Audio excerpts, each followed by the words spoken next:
time of avaricious men, lost in their lust for power, baby. Here they come again. They wave the flag and smile to distract us from the truth. But we pay like hell for the lies they tell. The thieves are on the loose. Don't go along with that. Land of the free. That's the way we give away our liberty. Now we're going to share again. We're going to share our screen. So what we're looking at here is a nighttime photo of what is called a WC UFO. Called a WC UFO because in its daytime appearances, it looked to people to look like a wedding cake craft. So when the investigators were, examining this, there's a 74-page document on the analysis of the photos, triangulations, all sorts of stuff. I took a detailed shot because I found the detail of these jewel-like objects on the rim to be very interesting, a blue lens within one of these globes and all. And having been to Switzerland to visit Billy 22 times, I know that his specialties are not fine Swiss watchmaking quality. They work with tractors and diesels, and they work on the land. So I thought, okay, this is interesting because I don't think Billy ever made this in 63 photos. So the nighttime photo was very interesting, and the people who were doing the examination of it took it and dropped it into Photoshop. When they did, in the first photo, they found that there was this energetic field that was emanating from it, and somewhat can be detected surrounding it. Now, here you see a post-like object in the grass. This is grass, and this is a road in Switzerland and other parts of Europe. They have these approximately meter-high posts, and I think this is one of them here. Now, this back area here was a hillside. Now, how do we know? Well, we can go to another photograph that another person did, I think either in Hong Kong or in Japan, drops it in, and we get more of a sense of this green color because it was described as grass and a hillside up here. And here you see the way that he modified with the brightness and the contrast, we detect more of what they were referring to as an energetic field. And that's pretty interesting stuff in and of itself. Now while we're here, we might as well look. I'll make that a little quieter. Okay. This is as it says here, this is a short clip. It's 5 minutes long, and Billy is in it. He has set up a pre-digital video camera, and he's going to zoom in on the craft as well as just here he is in the right-hand corner. Billy, he only has one arm, the right arm. He has only half of his left arm left. He has set up his video camera, and he's got a 35mm camera. He's going to want to take some photos, but he wants to zoom in to get a clearer look for the video because people will think, well, is this a false perspective or not? So he starts to zoom in. Now we're getting a better look at this object. And again, the tree, which they've determined through forestry experts, these are not model trees. They have pruning marks on them. They have nesting at the top, etc. Well, standing opposite Billy, over to the left, is one of the out-of-screen extraterrestrials. And he's kind of trying to prevail on him to move the craft. He won't move it. He's saying, no, that's a little too certain. Take some photos. So Billy's got his camera. He's taken some 35mm photos. And there is one of them taken at that time. Right then and there, we saw him zoom in. He gets a clearer photo, clearer photos. And so as we were just discussing with the nighttime photos here, we've just taken a look at them, and so we include it. And these are rather unusual. and you can compare to any kind of UFO photos. We've already seen that a skeptic tried to duplicate them. They nice effect, but you don't get an award for it because he couldn't duplicate them. All right. So this is where part of one of the other people started to dig in, and he has published a short, take on the whole thing, let's say. Um, we have one of the people who published this analysis, 74 pages. We make this available. Of course, for everything on the website is for free that you can see. And this explains the dates, the times, the technology used for the examination, the photo analysis. He took a number of these. So this craft is slightly a different angle on it, slightly.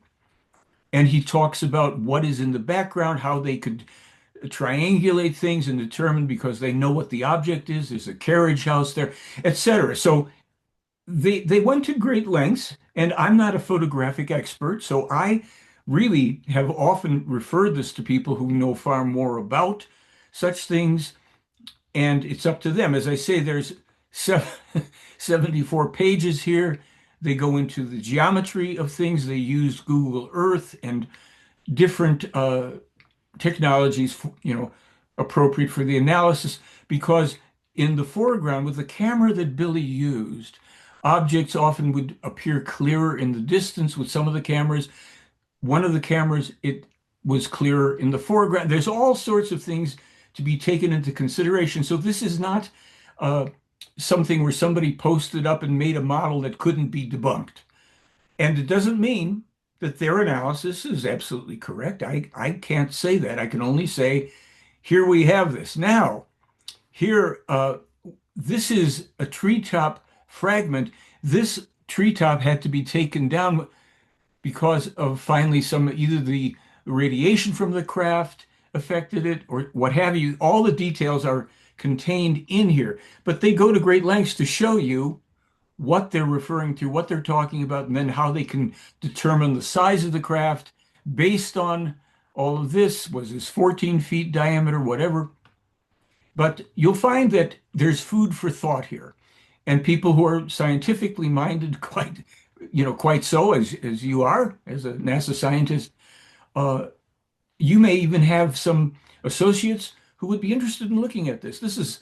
They they did the whole thing. I've been on this property 20 times, 20 odd times. Wow. Yeah. So here's the carriage house. This is what was being seen in the globes, reflecting in these globes in the background. And they show that. Now there's a tree in the foreground where there was no tree when they set the craft down, allegedly, right? So height changing capability. Now they caught on to this too, that there's an extension of the core that you and I were speaking about off screen a bit. So what we have here is some people, and this man has done a lot of work on this and on another craft and overall on the case, showing different things that would give us a great deal of food for thought, stereo lenses. This is way above my pay grade in terms of the technology, and I don't think it exceeds yours at all. But anyhow, that's one of the things. So when we talk about just this object, we remember this is one of the most unusual. This is the most unusual object that Billy ever photographed. However, this is not the only one. He took over 1,200 photos, all in all. I mean, I very often will click over to show some of these things and see if it comes through, like where we have this little collage, is visible, hopefully. Let me share. Are we seeing the collage or not? No, probably not. I'll reshare it just to make sure we've got it for everybody here. Okay. Yeah, because I think let's see, share. Yeah. So we go somewhere like this, and we see that there's a lot of the photographs here of the WC UFO, the one we were just looking at. he had nighttime, daytime, and he has done just so many different, taken so many different photographs of 12 to 1400. Yes, I'm sorry. Oh, so how long does this UFO park in his front yard? Yes. Well, they, I should explain this part of it. Uh, and here's, just to show another one. They no longer will do it, but when they did, it was at times when there were far fewer people who were around and they could take um, their time, let's say, and they would set down in different parts of the property as well, but they had to stop doing it when, when the military and skeptics and visitors would start coming at all hours of the day and night. So he took many photos, and most of his photos were taken in other rural areas where people, were not going to be as likely to appear out of nowhere. Um, let's see. Do you see me scrolling here or not? Yes, I do see. Okay. Sorry. So Yeah. see, as you can see, these are taken over the Swiss countryside. I showed you a close-up of this one. This is another one over the countryside. Here's and of course these dates are established, and this is all pre-computer, pre-Photoshop. It looks like the one like on the top middle. So you do not see the sphere. Yeah, right. Oh no, the middle one now. This one, Yeah. This one. Yeah, you fold that. different Are you UFO. able to zoom it out? Click it out. Yes, Okay, sir. good. Did you see that one? This one does not show those sphere. It So doesn't have a appeared to me in rotation mode. Is that right? what it is, it's a different craft altogether. So what we know from this is that they have many different kinds. They showed several variations. What was unique, according to some of the people that have checked on, done analysis, they said this is the one. There's two theories. One is that this may be also sometimes covered with a shell, a one-piece shell, this part. I do not know. But they did say this one apparently is the one when they refer to a lot of time travel, that a craft like this might be one that is used and that these globes may play a part in that dynamic. Now, I'll just jump to something for you here um, to show. Here is a shot that may have been taken. Billy has taken a few photos from within one of the craft above Switzerland. Either he was on a hillside very close, or this was taken from inside the craft. Now, again, nobody has to believe anything. This is just information. Uh, we here we had well, I'll show you the photographs of the craft. This is another one of the so-called WC UFO taken at a different angle or a different location. I'm not sure. Quite frankly, honestly, I'm not. And it's just hovering there. Then here, two craft. He's very close. Again, could be on a hillside. You can see houses below. And I keep talking about taking photos from within the craft, Dr. Yu, but let's see if I can show you. But before we get there, a couple more interesting photos, perhaps. Nice, clean lines. Very pretty little thing. Now, I will explain this one. I know a bit about this. This is in the early days, 75 or 76. Billy contacted about a half a dozen, 6 or 7 people, and invited them to come to a specific clearing and said, I am going to ask you to come. I want to take group photos of you. Okay. One of the people who is photographed in here is the person who contacted him and said, okay, but I want to bring the film. Maybe you've got some ideas, Billy. I want to load your camera And then when you're done, I will take the film out and I will have it developed. This is one of a number of photos. We have them in our photo book. This craft was not seen at the moment by these people. When Billy clicked, it was visible. When people were looking around, they couldn't see anything. We have other photos where the craft is in two places at once in the photo. I'm not going to get too lost in that because, again, we have, to your heart's content, people, we have it all freely available. And some people will, definitely want to see this. Now, I'm going to go down here to something. This was just a nighttime demonstration where Billy is standing underneath a craft which cannot be seen. He is waving I think in this case, he had a microphone because there were sounds coming and they were generating static electricity. And he could record the sound of it. And skeptics thought he was doing it with a sparkler or something. And he had set up a camera. No, it wasn't a sparkler. Oh, there's another nighttime shot. And as you know, Dr. Yu, from what I was just showing you, we have the analysis of this using fringing and everything. This is a real object. And it is what? It's behind the tree because the foreground is blurrier here. His distance photographs were clearer. So this is way blurry, this is clearer, and this is clearer yet.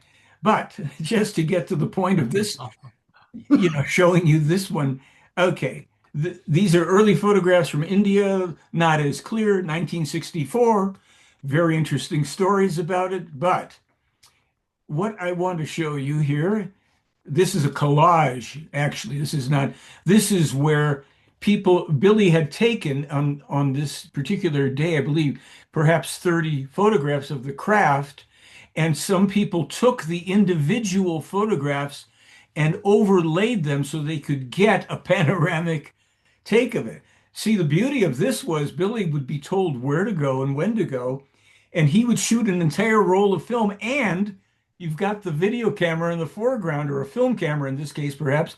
So he would have amazing stuff. This is another story altogether we'll talk about later. Okay, so these are photographs. Billy had asked me and Andrea to go to Utah in 2000, 2001. Some were back there. There were some archives there. Would we go and look? And we said, yes. 2 boxes full, a whole weekend, nothing. The last day, open the box. There's a stack of photos in it. And at that point, and at that time, I said historically unprecedented, never before seen.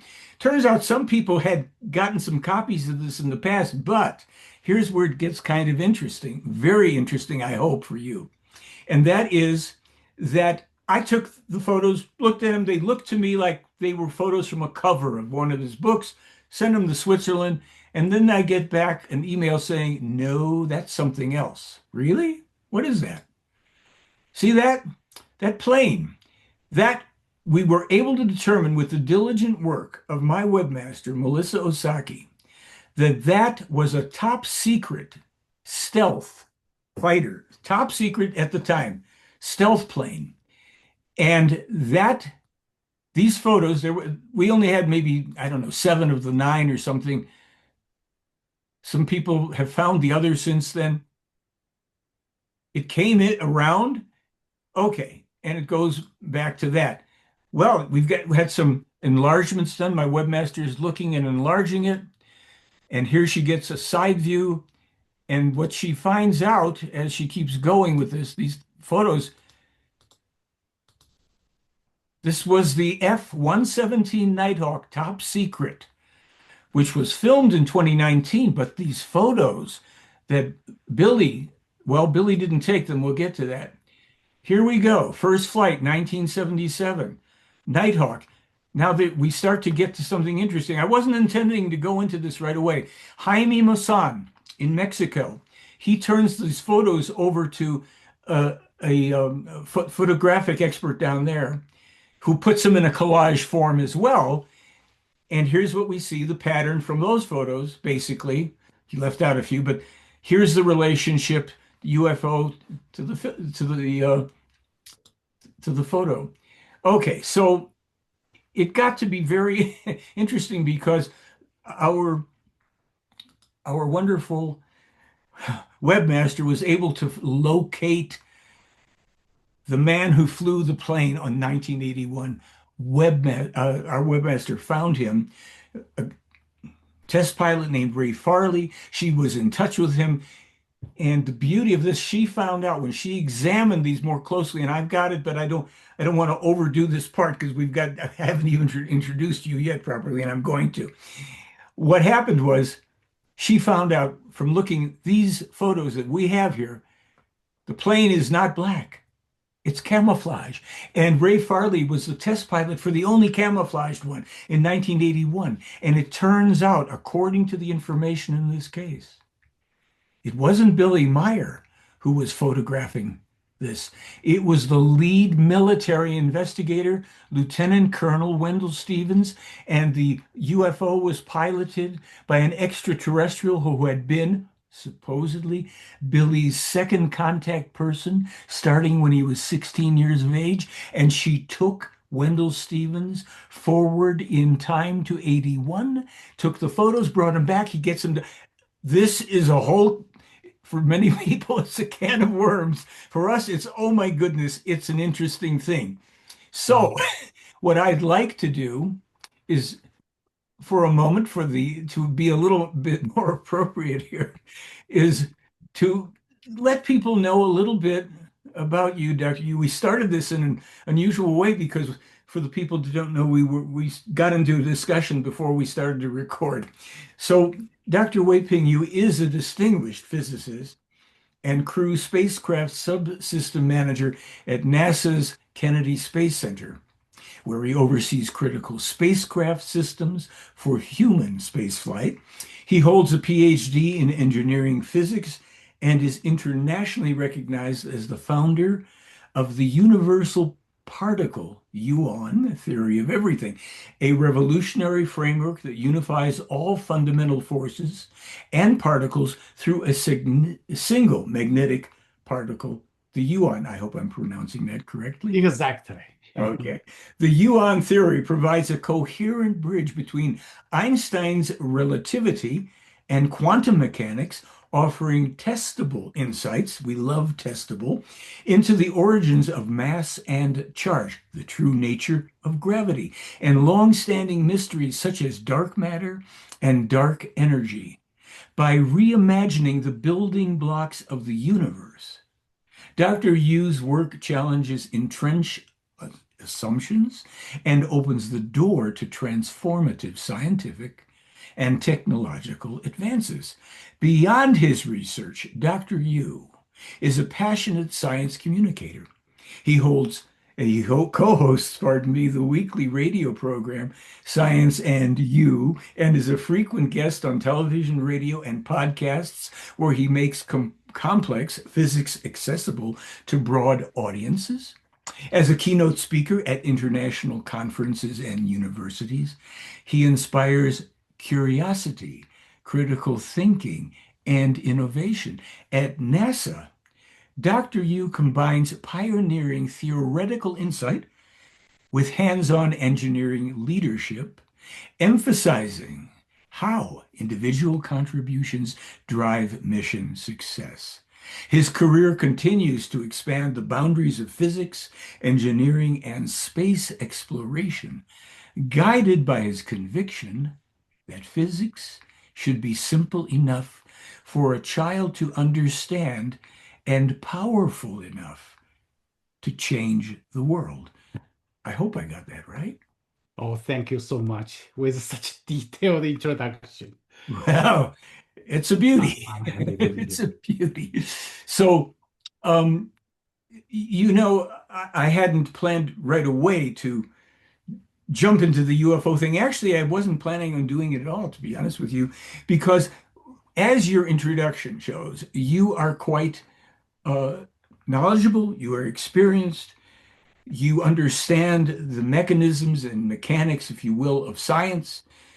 And I am a layman in terms of science. I'm not a scientist. I'm not a physicist. Majority of our audience are not scientific experts. Most or many, let's put it to be safe, many are more knowledgeable in physics than I am. I, just to give you this little piece about me, I'm somebody who, since early childhood, has been interested in the UFO element. And I would discover that as phenomenal, fantastic as this evidence is, there was something that I came across accidentally that let me know there was something more important than the UFOs. Now, it doesn't mean that these things do not go hand in hand, and it doesn't mean that everybody would, let's say, be as fascinated or as interested as I thought, because you and I have corresponded a bit, right?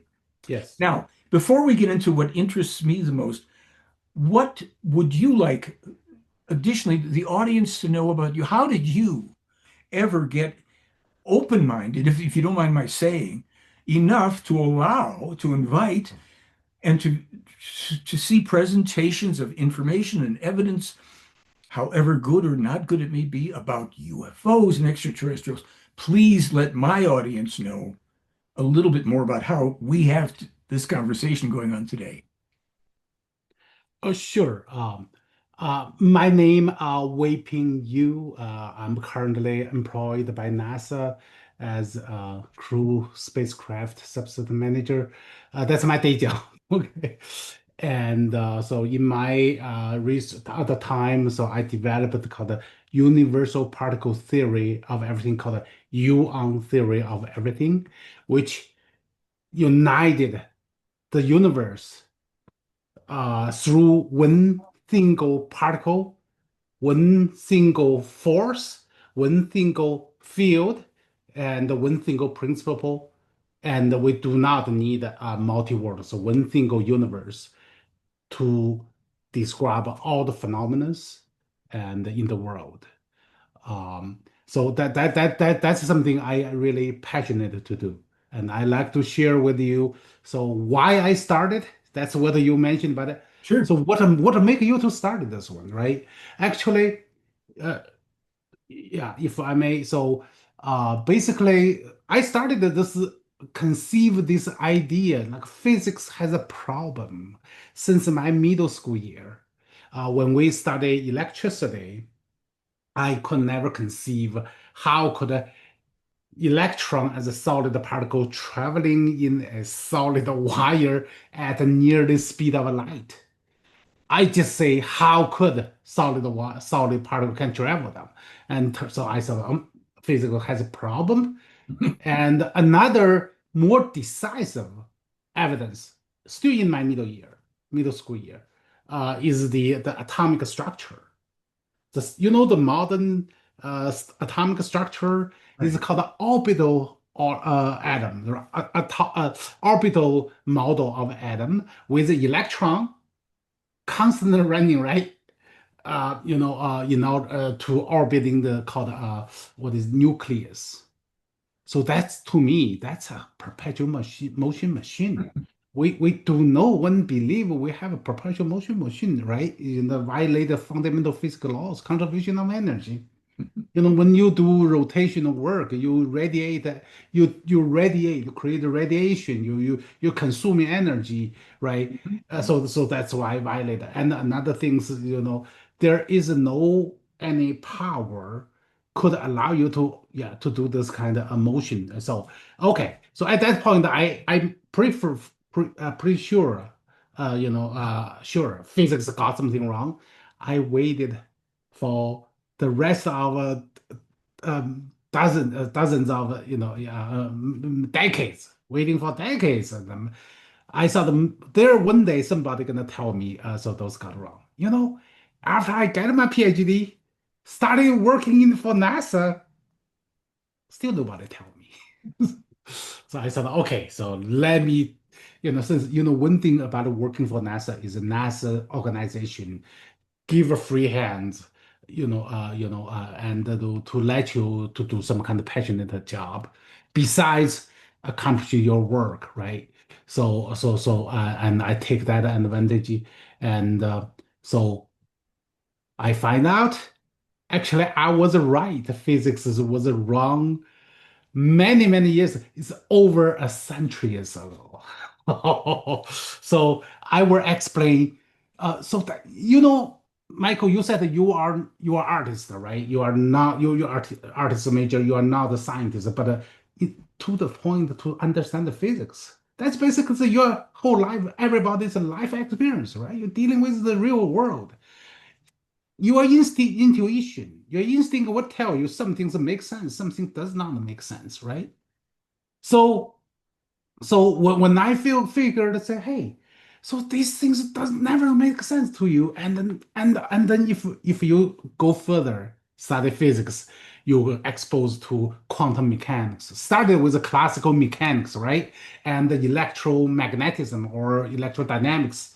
And then once you reach to the point, the quantum mechanics, relativities, and we have a lot of new standard model and also string theory and supersymmetry, more theory. So you will find that things get completely out of hand. Nothing make any physical sense. It's all about the mathematical abstractions. Mhm. So that's why I said, hey, I want to find where the original error occurs in physics. That's differentiated me with all my peers or Mhm. colleagues. Everybody in in physics discipline, they all know something's fundamentally wrong, but it's difficult to locate where it starts. Mm. Okay, do you want to make any comments before I tell you where it starts? No, no, I am comfortable. Let's put it this way. I'm comfortable with this. So I want to know what you're saying. I think that you're making it clear enough for me to grasp. I have a certain understanding from what you're saying. Please continue. Okay. Uh, Most of my colleagues thought about it. Maybe something wrong with the foundation assumptions with relativity and quantum mechanics, right? But actually, I found no, that's not the starting point. If you try to find solving how to reconcile two different theories, a macroscopic and a microscopic world, reconcile them, starting point, assuming these both theories are correct, they were never able to solve. So I go one step deeper. I re-examine classical mechanics, Newtonian mechanics, and classical electromagnetism. That's basically a Maxwell's equation. And then I gradually find out the original error. I'm gonna show you where started the original here. If you can see Yes. uh, my screen show three keys to unlocking the mystery of universe. Okay, so it's not just like a three key, but what's the purpose of three? If you understand this one, you can unlocking all the mystery in the universe. That's where. So I'm gonna brief describe this page, and then I'm gonna go to where it really got wrong. Physics got wrong. Okay. So if you look at my three keys, so one of the key is the monocharged particle. So-called mono means single charge, single polarity, right? Single charge. Include electron, positron, proton, quarks. All those, all these particles are defined by standard model of particle physics. You know that standard model, right? That consider the latest, the greatest, the body of knowledge of the universe, knowledge of physics, right? That's the one. So these particles all defined from that model. Let me tell you what I found. None of them, these models, none of these particles cannot even exist. Hmm. I have not to tell you where wrong started, right? But I just tell you the conclusion. So just in case your audience is tired of watch anything longer, if you get this three part, so you will know the problem with current physics, all quantum mechanism particles from standard model of particle physics cannot even exist as defined right now as a single charge. Okay, that's number one. Number two, I'm talking about the photon. Photon is also called a force carrier in the standard model. So strange. We have a force have to carry it by some discrete particles. We know we're acting for something's continuous. Somehow have to carry it by a mediator, some kind discredited something. So something wrong, right? So and what I find is all the force carriers. So this in this case photon. But if you look at standard model, it has carry strong force carrier, WZ bosons, right? And all these force carriers, none of them exist. It's completely wrong. So the significance, right? If the particles of standard model does not exist, and the force carrier not even does not exist, the concept is completely fraud. So the entire physics we are learning in the fundamental field is fundamentally flawed, right? I have not explained why it's flawed, but just tell you, just in case people remember, say, hey, we needed to get totally flawed and deceiving, the model. We have to expose them, right? So people then started looking for a new physics. So that's what all the physicists, currently researcher, they try to do. You try to make sense of physics. If not, then they develop their new models, right? The number three, I will tell you, that's the conclusion. The universe built actually by one and only physically real particles.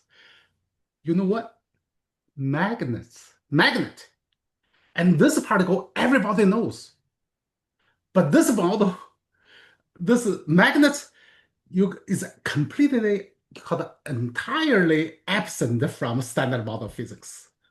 So there's nothing correct in the standard model of physics that's right, or particle physics. So that's why I just make sure people get this one, and then now say, how do I know? Entire physics has to be called rebuilding from the first principle, right? We have to get rid of all this non-existing nonsense, and then start rebuilding physics. Any comments? Yes, it's fascinating. I mean, I'm going to be digesting this for a long time to come because I'm going to get more into your work. But one thing that jumps out at me about the universal particle and the north-south, this reminds me, if you will, of the yin-yang symbol, right? Exactly. Which This contains is a wisdom. Yes. it's a unit, it's a singular thing. It's a oneness that's composed of two two separate, but it's a oneness, but yet it's this and that. I don't know how else to put it. I mean, here you use the word oneness. That's exactly the universe. The universe is oneness to united harmony, and you unify everything as one. You know what is the oneness? Magnetism. That's the oneness. It's created the connection between human consciousness, how human life can form, and how universe can form is all from the oneness. And this oneness of magnetism not only have an individual particle, it forms a called a we may call it ether field or universal. I call it a Yuan magnetic field. So that's the universal field connect our thoughts. We can transmit the feelings, transmit the thoughts, over thousands of miles, right? And but right now, I think you use the oneness. That's exactly what Yuan theory. Yuan means a universal fundamental particle. We use a particle, we almost simplify particle as ON, like an electron. Muon, right? So yeah, ion, right? Yeah. So we always use unrepresented particle. So U means universal. fundamental particle. So the yuan, your pronunciation is much accurate than many other people. One of my I'm attending a bi-weekly show, another program. The lady, smarter lady, called Renee, June Renee, he called her Wuang. Oh, I said okay. So, I tried to say hey Yuan, but you said it exactly right. Yeah. Right. Yeah. So okay. Now I will tell people the first question is, are you oversimplified? Do you have that feeling? How could the universe only made by one particle? I told them I did not thought about that way. I started with a complex structure. And the universe revealed is that simple. Okay. So why it could be so simple? We can get rid of all those particles, all those forces, okay? All those elementary particles, properties, force, we can get rid of all of them. Simplify to only one particle. So how did I know that's the case? I want to show you one discovery that I made. If you look at the mystery of electrical charge, if you ask any electrical engineers, professionals here, they know there is no any physical definition of charge. Nobody know what the charge is. It's funny. We only know the property, like charge repel, opposite charge attract, right? So what I discovered is the so-called electric charge never existed. So what it really means? It is magnetic, dipolar magnetic polarity. Mm-hmm. All the charges reflect just like a magnet. Oh my goodness, I supposed to have a magnet here. Magnets always have a north and a south, right? Yeah. So somehow, okay, I'm just use this one. So every single magnet have a north and a south as what is that? As a fundamental particle. Is a magnet's north and south cannot be separated, right? Whenever you subdivide a magnet, you always get a smaller magnet, and that's what I found. This is the only particle. It's self-similar, cannot be subdivided, which absent from the standard model, you find nowhere from standard model. However, this is the only particle can exist. You know how much simpler. Before I'm tell you why only magnetic particle can exist. None of that not exist. Just a few pages down, okay? But I just try to tell you how much simplified. If electric charge are just a magnetic polarity, do you have a problem in it? Does that make sense to you so far? At least concept is clear, right? Yeah. We can get rid of entire field of electrical. Everything is magnetism, okay? So, but people say, hey, if you say everything's magnetic, you tell me how electricity works. I said, electron traveling in the wire. Right. Just a little bit, minute, okay? I'm gonna explain to you. So now you know why I simplified. If you get rid of the electric charge, oh my goodness, just a magnetic polarity. Whenever you feel the charge is actually the particles on the surface of an object with polarity facing you. So now you feel, oh my God, either attract or repel. Can you see this one happening? Yes. So that's what when you feel electrodes. Why when electrodes show north and the other electrodes react to south, right? So because so-called electric charge on one side is showing different polarity of magnetism. So let's continue with how simplify this one. If you get an entire electrical out, everything you just left is a magnetic particle. And then since electro charge dynamics, electron can exist. Electron carry negative charge, cannot exist. Positron carry positive charge, protons positive charge. Quarks, some fractional charge on certain quarks. Certain quarks carry positive fractional quark charge cannot exist either, right? So by eliminating all those noise, you come out the universe is much simpler and much unified. The universe can be entire unit. So now I'm going to explain why this is wrong. And if we have time, I say how that could unify all the fundamental forces, okay? All the energies, of course, all the fundamental particles, all the particles, right? Sure. So, okay. So this is back to my original motivation. So what triggered me?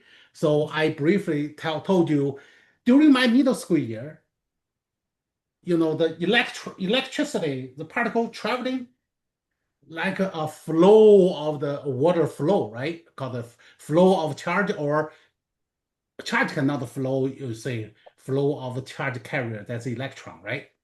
So this will never make sense to you. Use called the analogy of a water flow, right?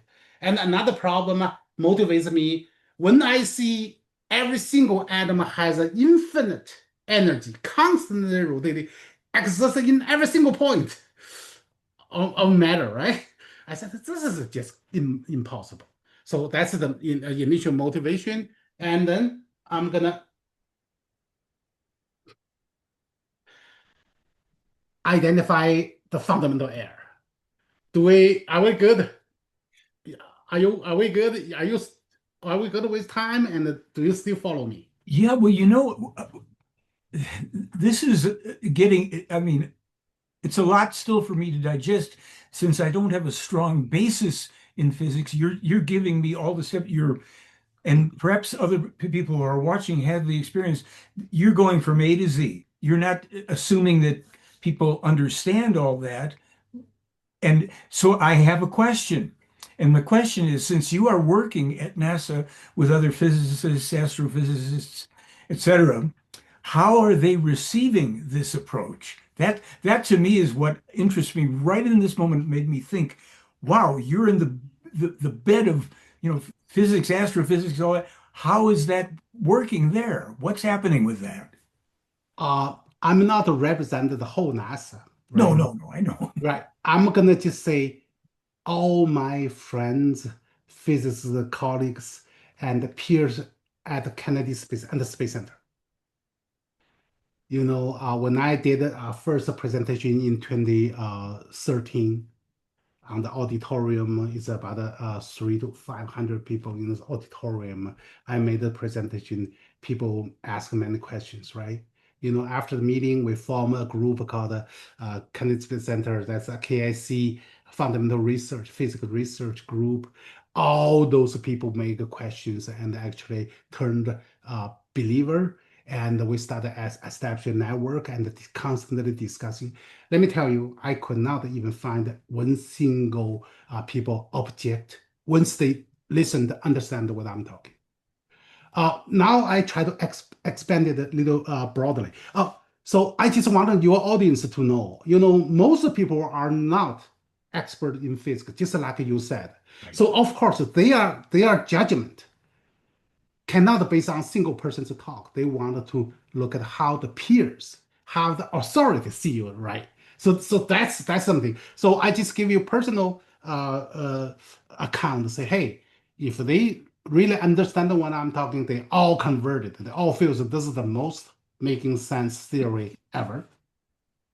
Okay, but I may overstated that one. Okay, those comments are from the internet. You will find those kind of statements.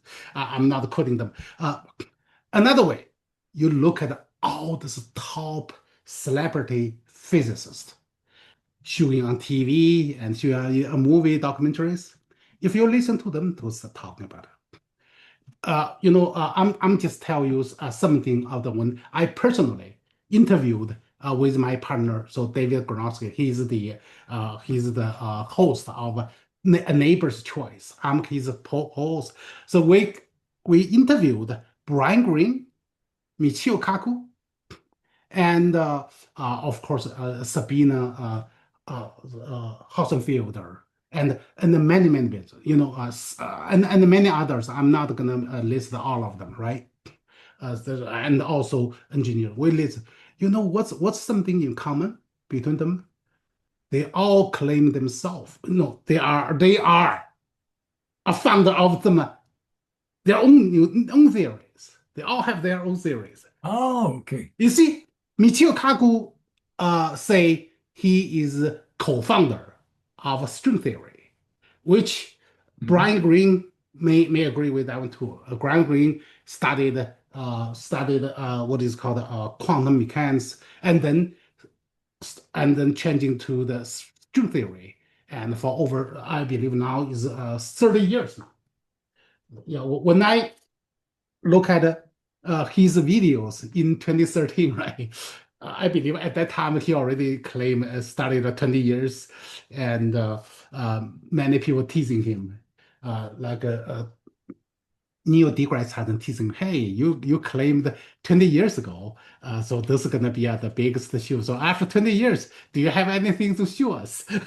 And so still have nothing. No, but he said, oh, we made a lot of progress. This progress only the progress to study different aspect of that physics, quantum mechanics or string theory, and eventually you can nothing really have no concrete progress to demonstrate the theory is the string theory is anything practical. So why I'm saying this one is, if you look at all the top physicists, right, in the world, number one, they all admit that there's a problem with relativity and quantum mechanics.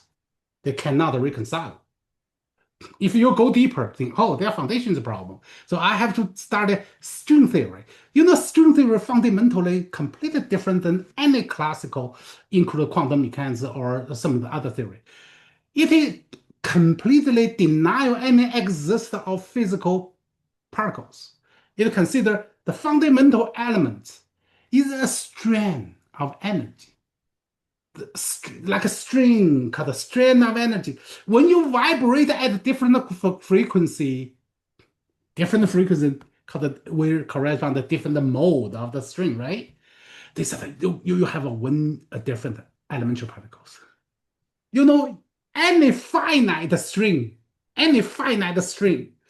how many independent vibration mode?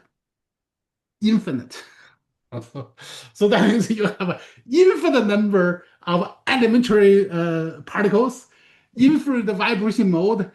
So the universe get muggier. It's not get clear, right? But one thing I have to agree with them, they all see there's fundamental flaws in everything in the world. I hope I'm answering your questions. What are my colleagues or peers or to view physical world? Well, yeah. Wow, this is this is big stuff for my brain. So with the people who have formulated these other theories, they never arrive at a proof for them. Is this a fair thing to say, that they keep expanding the theories? Yes, you are mentioned about it. So why these are all the smartest people, right? In the field, right? Otherwise they cannot have this stature in the world. The reason is they are the foundation. They started assuming relativity and quantum mechanics are physically sound model. But the foundation is sound. Of course, they have problems, so that's why they can't reconcile. So their focus is on how to make the two theory reconcile, work together, instead of dig deeper. Does the foundation of the two theory has a problem? And even not from modern physics, can we look at examine classical mechanics and the classical electrodynamics? So that's where starting point is different. If you look at my motivation, my starting point is totally the classical electricity, electromagnetism. So Maxwell describe electricity, electrical magnetic, this 90 degrees coupling, right? Yeah. I said that doesn't make sense. Of course, I know there's some kind of physical evidence, right? So that's why I find that probably the problem is much deeper. And actually, exactly, the reason, the motivation for people starting quantum mechanics, right? Starting quantum mechanics, uh, it is motivated by the flaws in classical electromagnetism. Because they cannot, based on the classical electromagnetism, electrodynamics theory, explain this called ultraviolet catastrophe.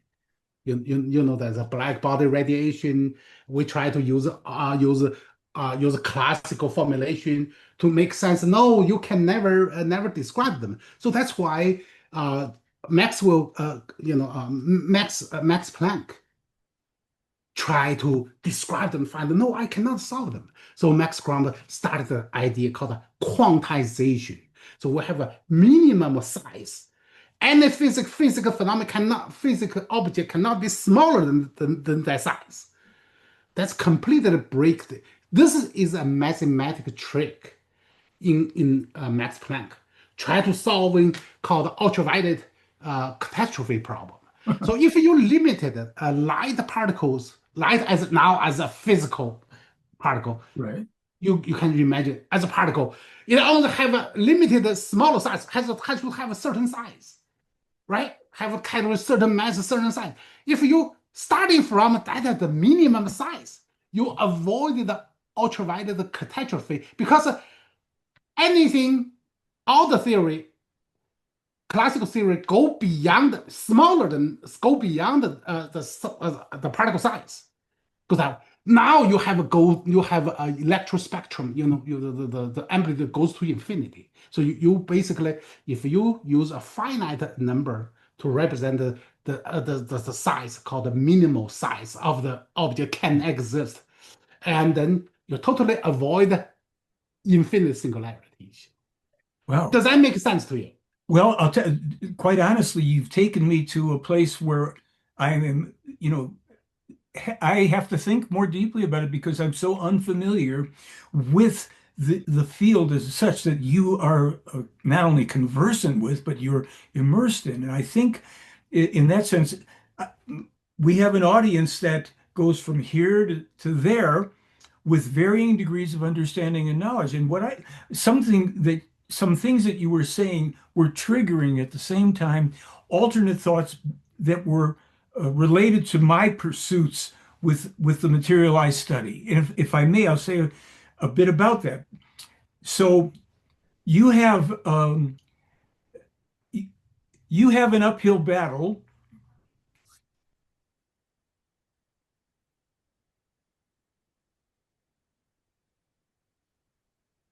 You have, as a scientist, uh, you have an uphill battle in a way because you have an evolving, let's say, field, an evolving knowledge where you have something that seems like it's it at a time, whether it's 1700 or 18 or 19, but it keeps evolving, right? There you go. So here's where I'm jumping to the thing that is my area of focus that you're adding to, but you're actually showing me something that I didn't expect. And it's apart from the knowledge that you're sharing, you have a difficult task as a physicist because you are evolving the knowledge, and you might be, because I don't know, I say might be right now on the breakthrough of a complete revolution in scientific understanding. Would that be fair to say? This is what you are looking at, and you're at that place where maybe we speak again in 2 months or 4, whatever, and suddenly there's the breakthrough that you are seeking. It started with your peers. You have people that are now changing their perceptions or accepting that this is more, what you are doing is more accurate and a fundamentally more solid base altogether for a very important field of study, clearly in physics. Okay, so now, since I say to you, I'm not a scientist, I go, why is your work harder than my work? I'm going to give you I'm going to jump to something, if I may, to show you what I'm talking about. And this is where, okay, I'm going to find what I'm going to narrate here in a moment, if you will. Whoa, this is a rather unexpectedly exciting uh, encounter we're having here for me. Okay, so I'm going to come back here and I'm going to share screen because I prepared, you and I have been exchanging information, touching on mainly, I've been offering you information about what I'm doing, and I've seen a previous presentation and an interview with our friend Clayton. So now I get a step closer. And now, as I try to make time to involve my learning, I am going to have your study is staring me in the face. How do I do this? So here's where my field of study, modest as it is compared to this, is, let me find it. Here we are. I'm going to jump over here to my screen. And this will be about, this is what I titled it. Because I'm talking here, my audience knows I represent and do work on behalf of Billy Meier and his contacts and all. So I started to think about something that was, and you can see the screen? Yes. Okay, good. A scientist from SETI some time ago made a statement that if extraterrestrials ever contact us, they will contact us using the language of mathematics. Well, you're very conversant in the language of mathematics, yes? We would, Partially. No, I'm not. okay, I'm not completely agree them, but of course, okay, partially. Yeah. fair enough. So I thought, wait a minute, in terms of this event that is out of our phase of evolution that we are at on Earth, we're throwing tin cans around rockets and all. And well, if extraterrestrials can really communicate and they exist and they travel space, they'll use mathematics. And I thought, no, they'll use the language of science, which can include mathematics, right? Now, why? Agree with you. Oh, okay, good. So I jump now to something, Billy Meier's predictions. Now, predictions, people say, well, it's not scientific. And I said to people, I said, from the little I know about science, scientists are making predictions. They are projecting based on known information. They create theories, they predict outcomes. It's the law of cause and effect that they are also looking at, which is a universal law that Billy speaks a lot about in terms of consciousness, in terms of our thinking development, understanding how life works moment by moment. So Billy Meier's prediction. So I took a thing here. I started off with 1981, and I illustrated certain contact reports where Billy is having his alleged encounters with extraterrestrials. He publishes transcripts. Billy says this, so and so says that. They discuss these things. They're dated, so and they are effectively copyrighted. Well, here he had published something, October 10th of 1981, where they are warning him. I'll just say they to refer to these alleged people, so I don't have to apologize for it. Here's these extraterrestrials. And they're talking about something they call the red meteor that is coming from the depths of space and which has never before appeared in our part of this universe, the solar system here. And they're saying that this is going to cause tremendous damage and destruction. And I have many illustrations here. It's in 6 languages, including Chinese traditional and modern and Polish or whatever, a lot of stuff. So in these illustrated transcripts, they are explaining that this thing is coming. It's unprecedented. And unless human beings internationally come together on Earth, as this comes closer, and their dates, they said, April 13th, 2029, April 13th, 2036. Two dates. If it doesn't hit us on the 2029 date, they say, unless you've deflected it, it will slam into your Earth in 2036. And if you allow that to happen, massive destruction.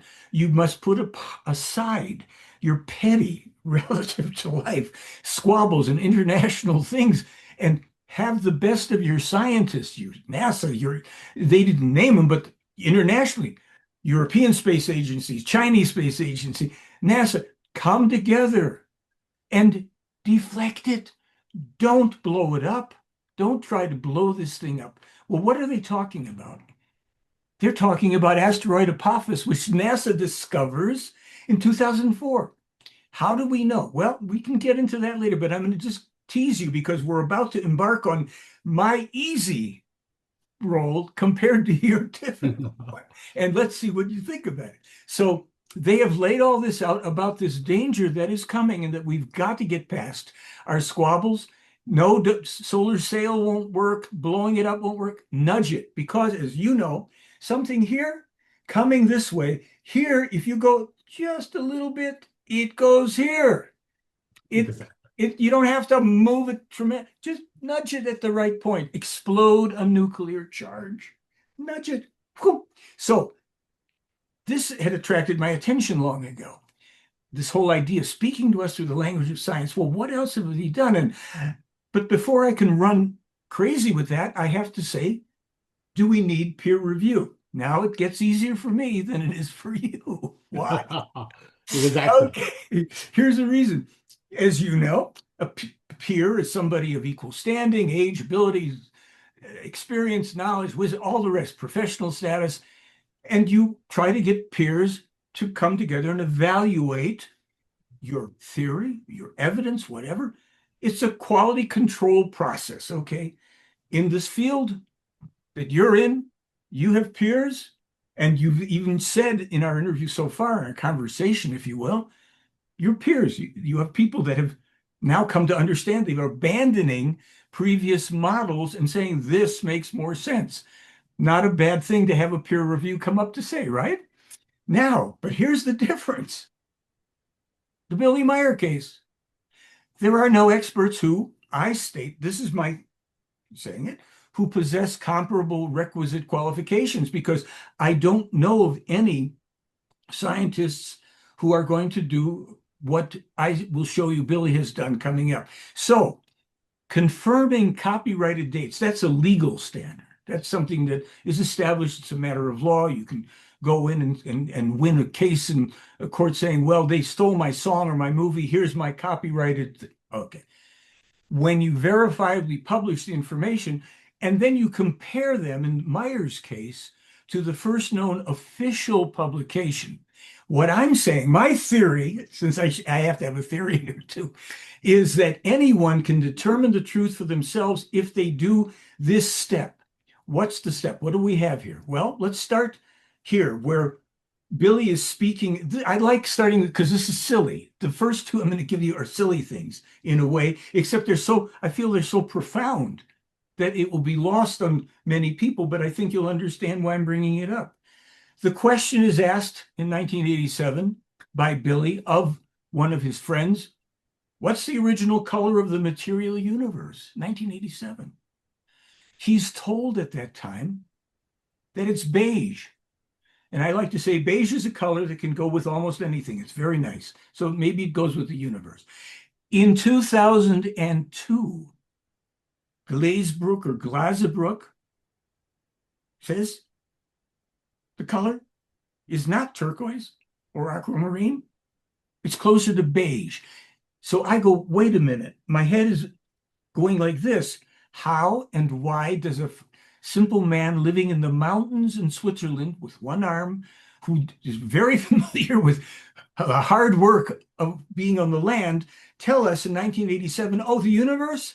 My buddy from outer space says it's beige. And then 5 years later, scientist at Johns Hopkins University says it's beige. Okay, lucky guess.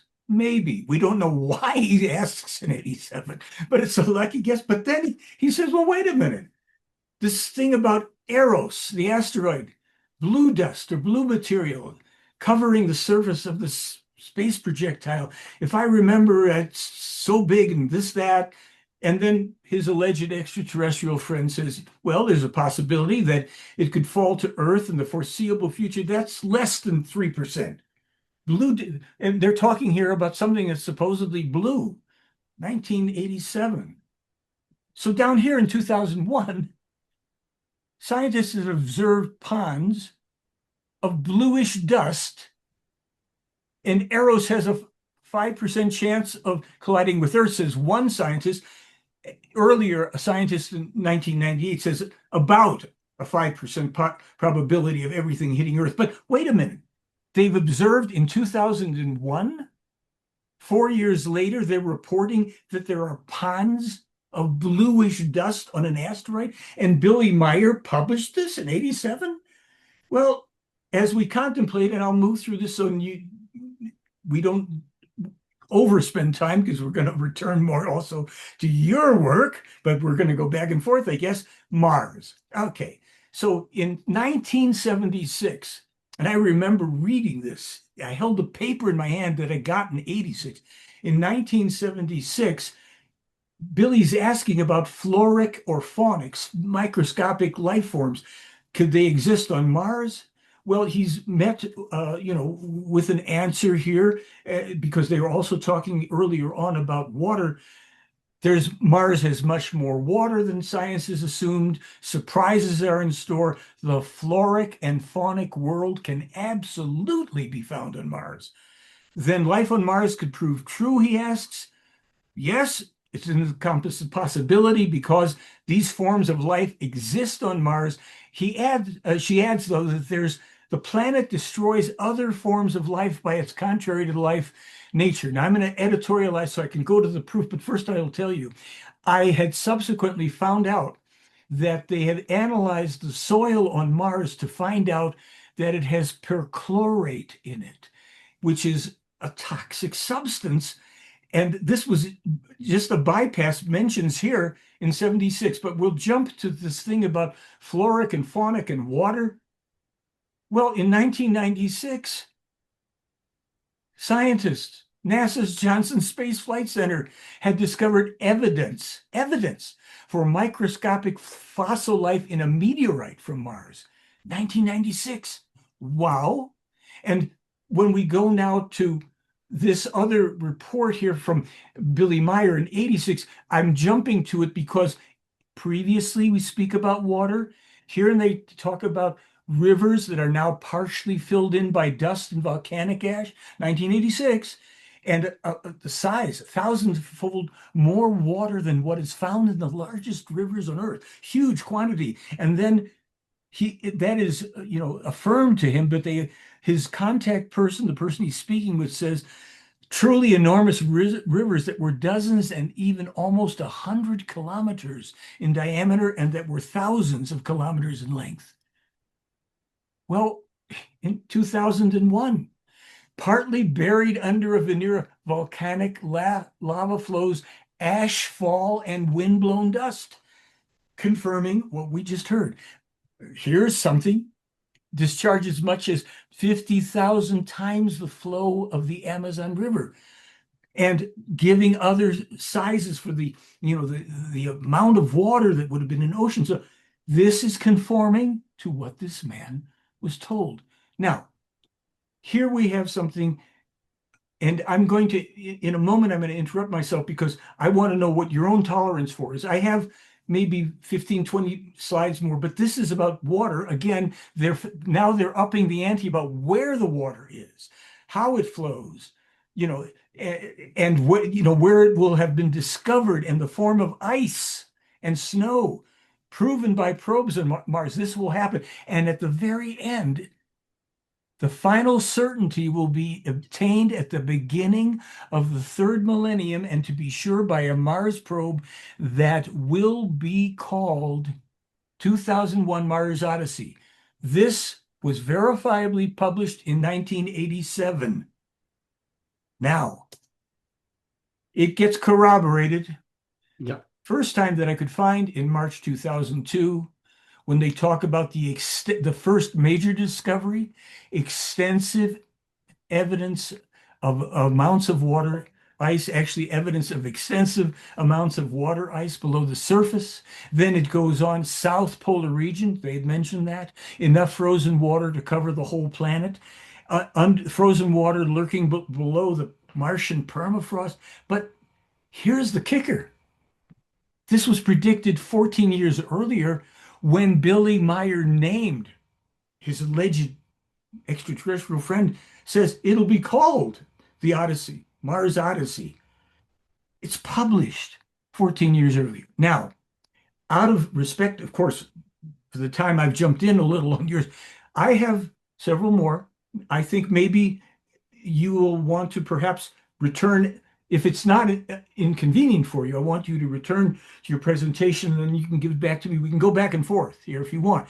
I just want to point out right now, when I said my work was earlier, all I have to do when I read something that I know was published before by Billy, because not only the copyright dates, many times I've read it right around the time it was published or shortly thereafter.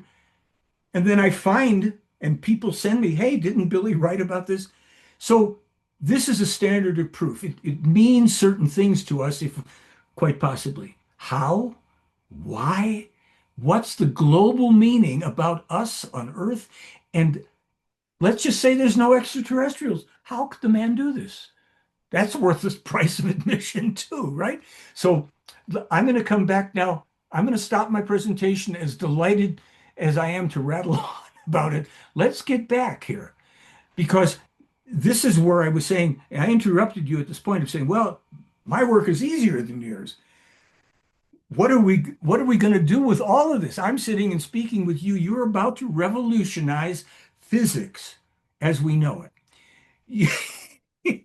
And that has massive, need I state that it has massive implications? Yes. Obviously you know this, and you're going to carry on and tell us more.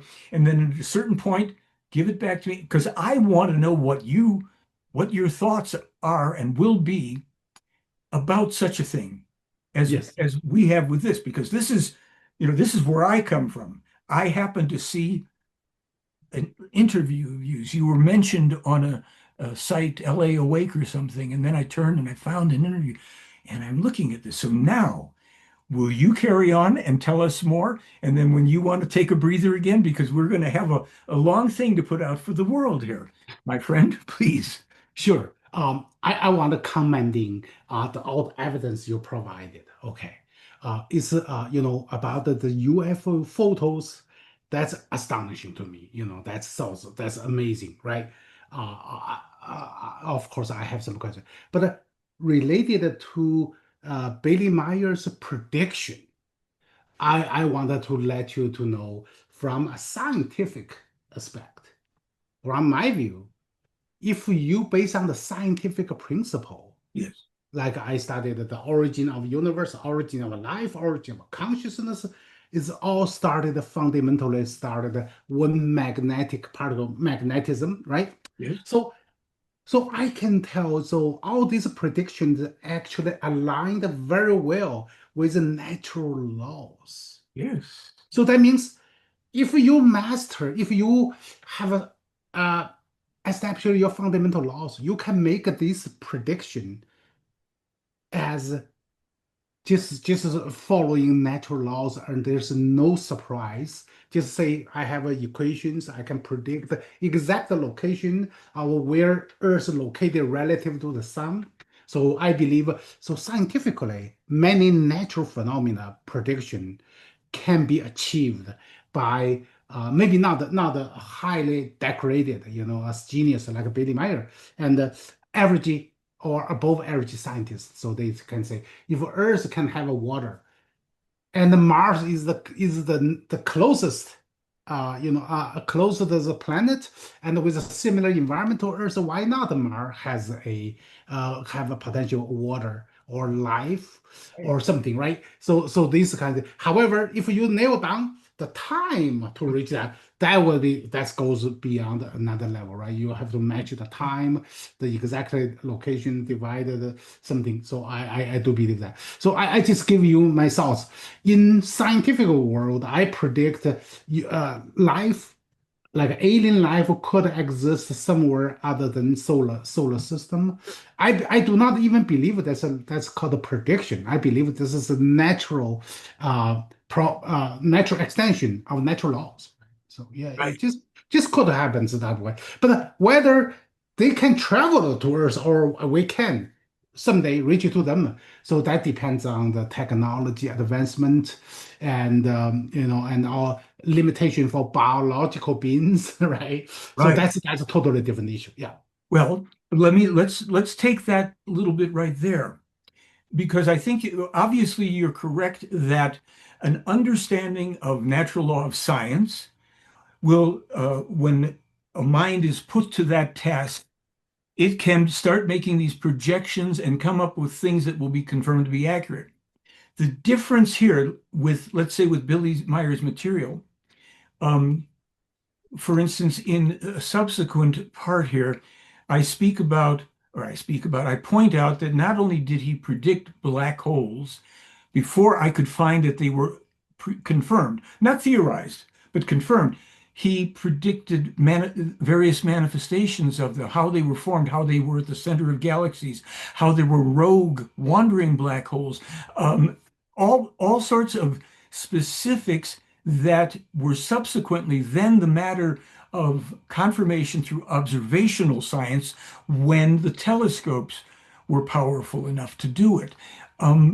What we find in the so-called predictions and prophecies, and I'm just right now with the category I was dealing with, it leads into a number of places. For instance, where I ultimately end up in one of the places with the evidence is in 1979, the Voyager mission observed and took photographs and determined that the most important discovery of the Voyager mission was that Io, the moon Io, was the most volcanically active body in the solar system.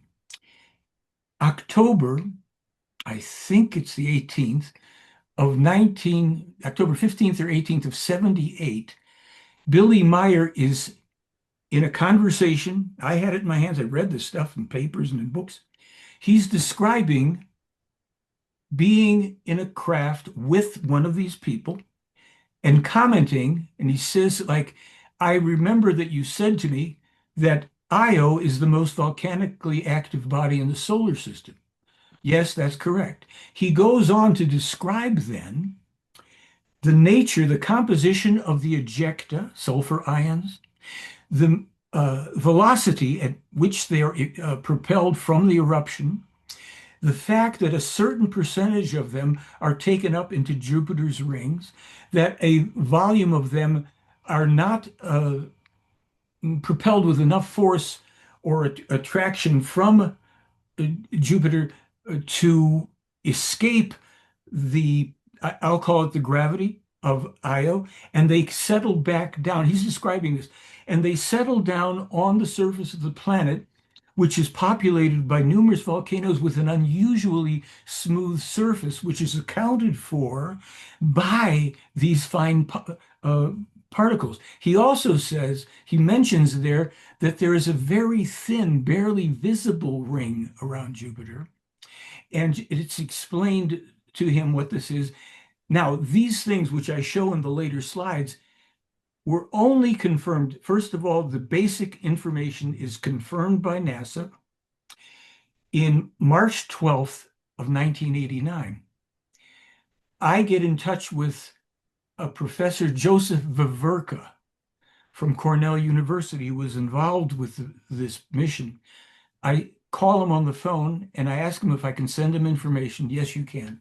I send him Billy Meier's predictions in terms of our saying it. He's writing it as if he's looking at it all. And I contact him then later after we've established this. I said, did you receive this information from Mr. Meier? He said, yes. And all that I can tell you is if he said that, then he was right. And I said, okay, Hello? Gone. I tell about this in the new film I've got. I'll send you the film.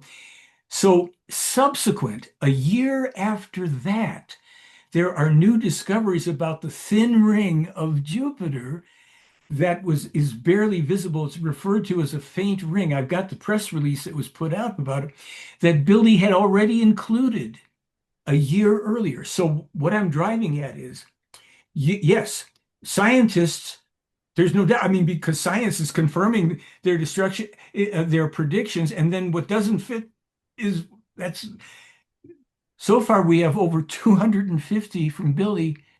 I have not found any theories or any errors. So this is where I bring in that I say that my conclusion is this man is somehow in touch with people who have this ability. They've given us first these rather incredible photographs. They've been independently analyzed. Even Gordon Cooper, the late astronaut, said they're real. I've seen them. They're okay. So let's just say we've got these craft. That's like eye candy. Then we get what I call the higher standard of proof. We're getting these, in this case, predominantly scientific. We've got other ones that refer to terrestrial science, like earthquakes that will happen, volcanic. Why? How? First, maybe scientists want to know how. How did this happen? How do we have this information? Is it a lucky guess? Is it merely theory and applying the laws of science and physics? Or are the details the variety, the completely 6 different categories at least of sciences where this man is writing this stuff down and publishing it? He's got no formal education. Okay, let's assume for the moment somebody's giving him this stuff, and they can. We'll figure out the why later. I mean, the how later. Why? And this is where I get to where the core, my understanding of the core of this case. These people are humans in this case. They claim, or it's claimed in their voice, that they've been through what we've been through. And they have a very, very long history, dates back 7 numbers, millions of years. Their forefathers, it is stated, were super warriors, they space travelers. They got very crazy. They did a lot of destructive things because they took their science above their morals and their ethics, and they just went and did crazy stuff. And 50,000 years ago, these supposed people got settled down by an experience that they had as a collective group in their worlds that brought to them, people came who brought truth to them on a level that was missing, that you cannot go farther in your evolution without balancing with this respect for the understanding of the laws of this universe that have to do with the human development, with the thinking, with the morals, with the values, with the core principles that a human must evolve with. Otherwise, you destroy yourselves.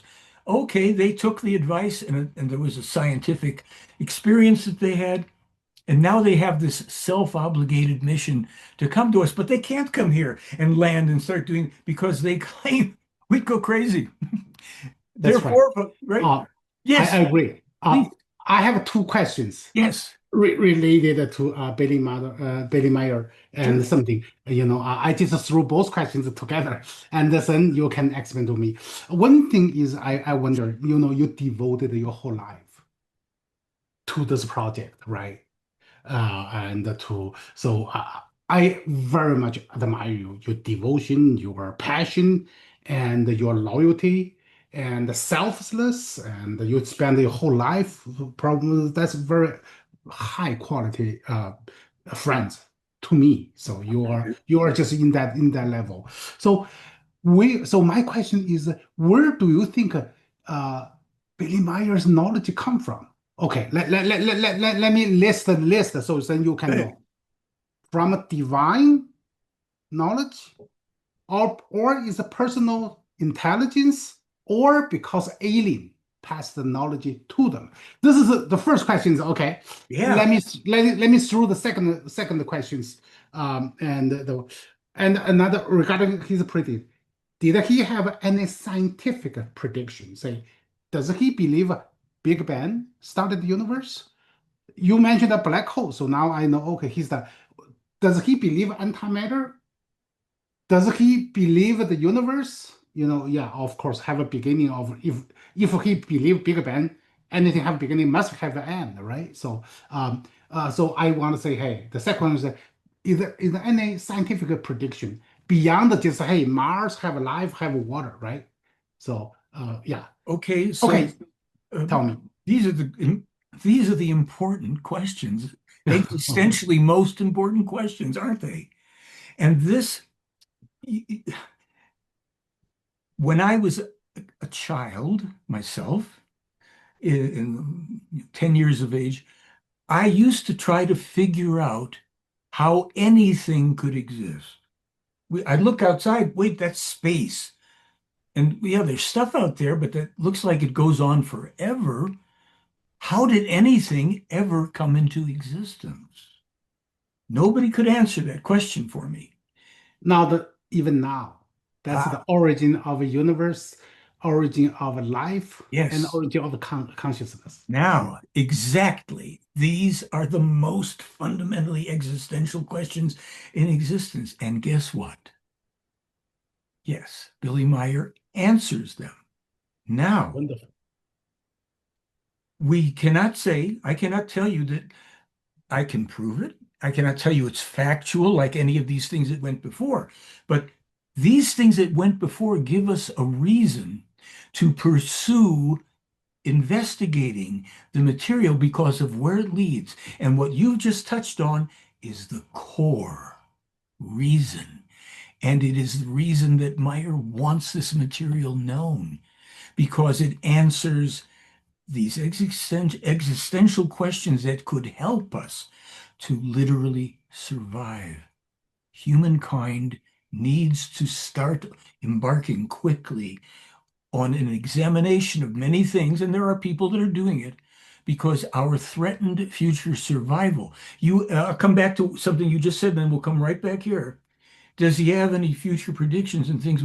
Science, long ago, the very times that we are in and events that have since transpired were predicted in writing long ago, even by persons connected to this whole case, this whole experience, thousands of years ago. And they are published today again because of their accuracy, because they are connected. Now, let's try to decipher this by coming into this fundamental question.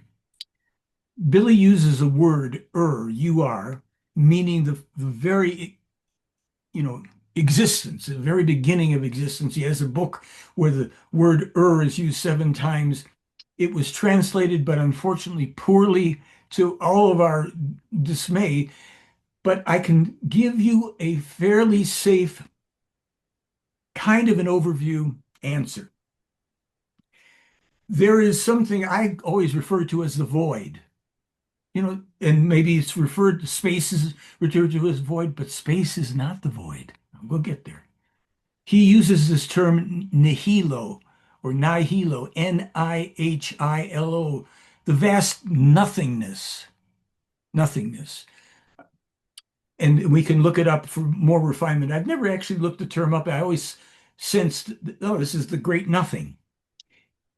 I asked Billy at least 10, maybe 15 years ago, I said, Billy, all of this stuff with the UFOs and the universe, and all this, it's all very interesting. It's fascinating. But what came before the beginning? How can there be nothing? I've been pondering this. He said, the human mind, the brain cannot comprehend of this. He said, outside of this universe, as we know it, is the void. And it is not empty. There is energy in this void. But the human mind cannot grasp the endless nothing, the where is it, the how far does it go. But in his book and in what he's written about with this he speaks about something that happened in a timelessness zillions of years ago when in the void, suddenly something self-created, a tiny self-creation took place. And it would take billions of years before this would give birth to a Big Bang. The Big Bang. I do So, not go so ahead. the Big Bang is not the beginning of universe. It's Okay. not. No. And I want to be very careful right now because I know where there is information, and there are some videos about this where some wonderful people have taken Billy's teaching and put these things out in segments, and you will have this because it's worth studying. I don't claim, I don't know if that's true or not. It resonates with me because I cannot get any farther than how can there be nothing? And it's terrorizing for people. You go, people crave certainty. Predictions can satisfy that in a sense, but they can also help us go, hey, the certainty you're looking for is your survival, your existence, your evolution, that which you don't know yet. And if you do not avoid these steps that you are creating through your causal effect, cause effect actions and thinking, you won't get to that place. You won't have your future survival, and we cannot come down and do it for you. We would screw it up just by showing up. So, Billy writes about this evolutionary process. There are apparently, and again, I'm going to touch this lightly because of the way he does it, 7 universes with universes within each.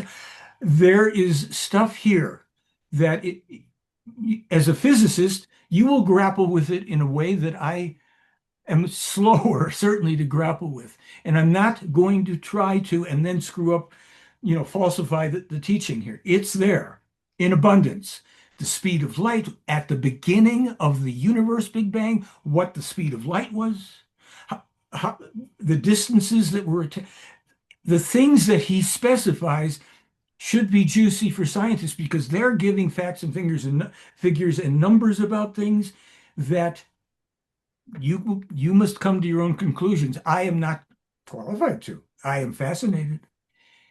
And he explains the process of how life gets seeded. Now, scientists know this now about asteroids and comets and water and things coming to planets, but he gives lots and lots and lots of information that is about creation. Now, I can use creation with a big C because creation is that thing itself that is the source of all that exists, the real mystery of mysteries. And when we talk about universe or universes, they have their lifetimes. Scientists think this universe is 14, what, billion years old or something? Yep. It's about It's according to, 13.8 or 14. You can pick a number. I do pick it up. not believe that's a true number. But Yes. anyway, yeah. Myers, people have said to him, the universe is currently 47 trillion years old and will last about another 100 trillion years. Well, why is there no evidence of these other things? They said, well, that isn't really hard because physical matter has its duration, and these other systems that existed long and long and long and long have long since turned to non-matter, but contribute to are recreated in new matter forms, and we are only capable at this point of seeing, looking so far into the depths and to determining.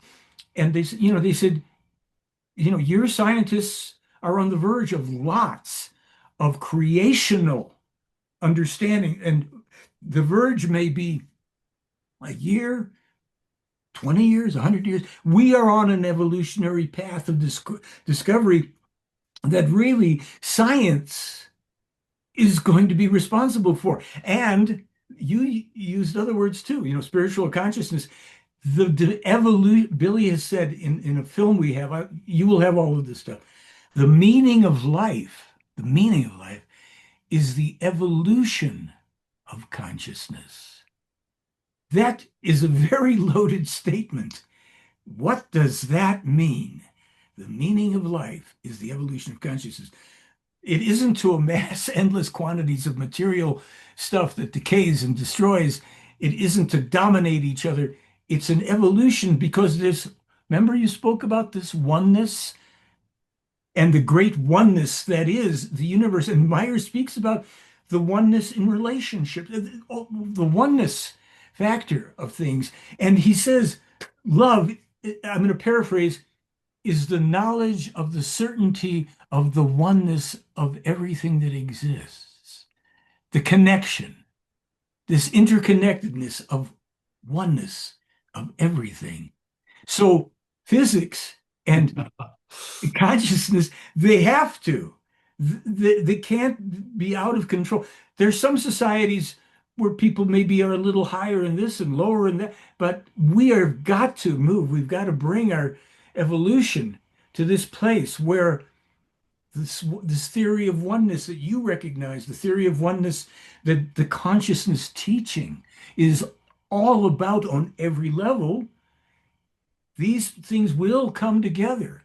And are they have come together for some civilizations in the vast reaches of space that may be there, that may have come and gone. Some eclipsed their consciousness, too much technology, they destroyed themselves, or they were destroyed.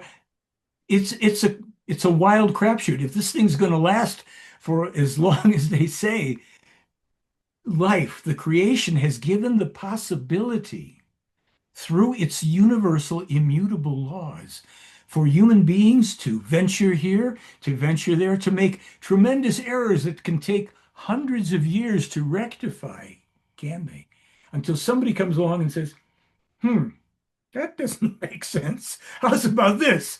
And we have Dr. Yu, having this conversation with us. So I'm going to actually suggest something here, if you will, because we've had almost a good chunk of time. I want to continue.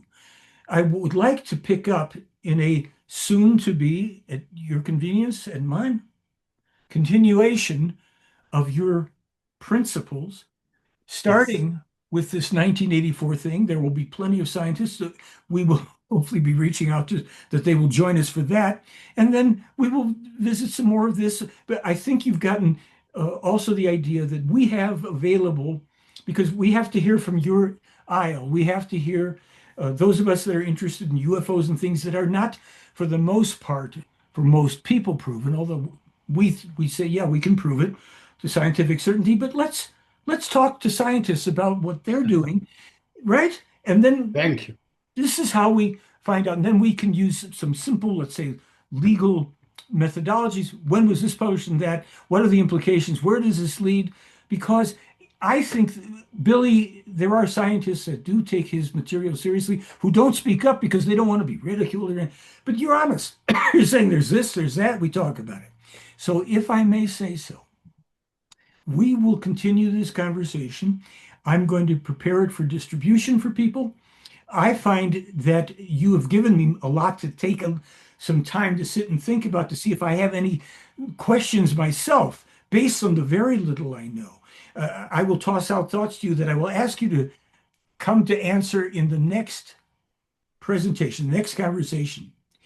Can things that are described as electrons and protons and all, can these be things that scientists are deducing based on effects, and therefore something like this? I'm going to want you to give us explanations of, at that time, we're going to put some people on the edge of their seats, because I'll have you revisit that a little bit and move on, and then you're going to take the show. So if you don't mind, I'm going to thank you from the bottom of my heart for this, and we are going to convene again. We'll be in touch. And let me thank you on behalf of people that I know are profoundly interested. There's a Mr. Smith that you've already received. Yes. Yes. Very intelligent man. Yeah.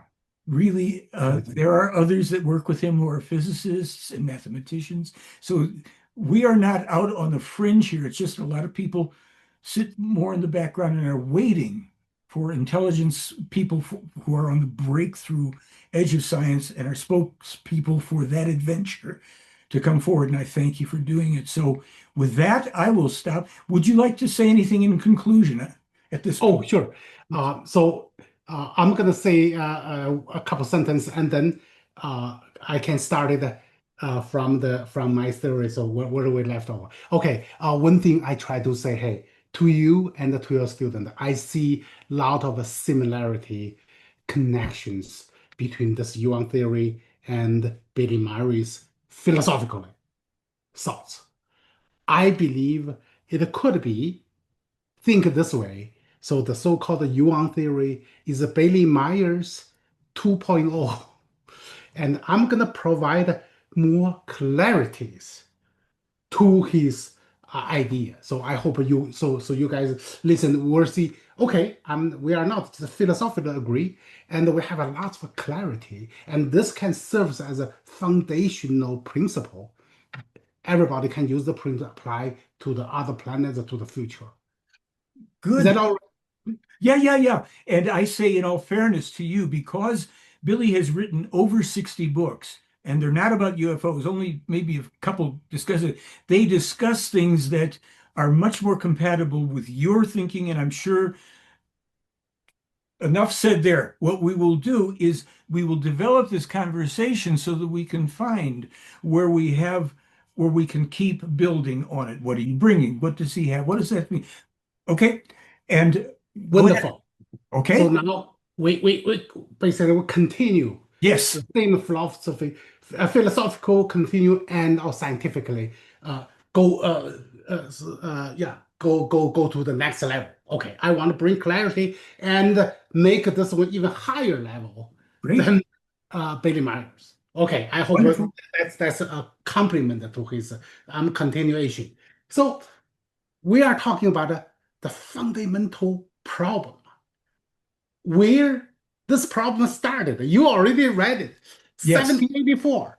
And This is one of the greatest, called, French physicist. You know why I call him? Because his principles say, hey, like charge repel, opposite charge attract. This is one of the, I could consider the one single fundamental principle in the universe. Maybe the very first fundamental principle. Nothing can be more further than like charge repel, opposite charge attract. So that's why I see this is a great invention or a discovery. Okay. then when we come back, we're going to start here. Is that okay with you? Oh, Yeah, because we have to stop now. okay, sure. And then we will come back and you and I will be in touch and we will arrange it so I can have another chunk of time. Oh, sure. Yeah, that's fine. Fantastic. Okay. All right. Yeah. So next time we can start it. How this went. So this is a great discovery. How this went to the wrong path. I will tell you that. Perfect. Okay. Thank you so much, Dr. Yu. We will be back in touch and we will continue the conversation. Okay. Thank you for having me. My pleasure. Happy New Year to you and to your audience. And to you and yours. Thank you.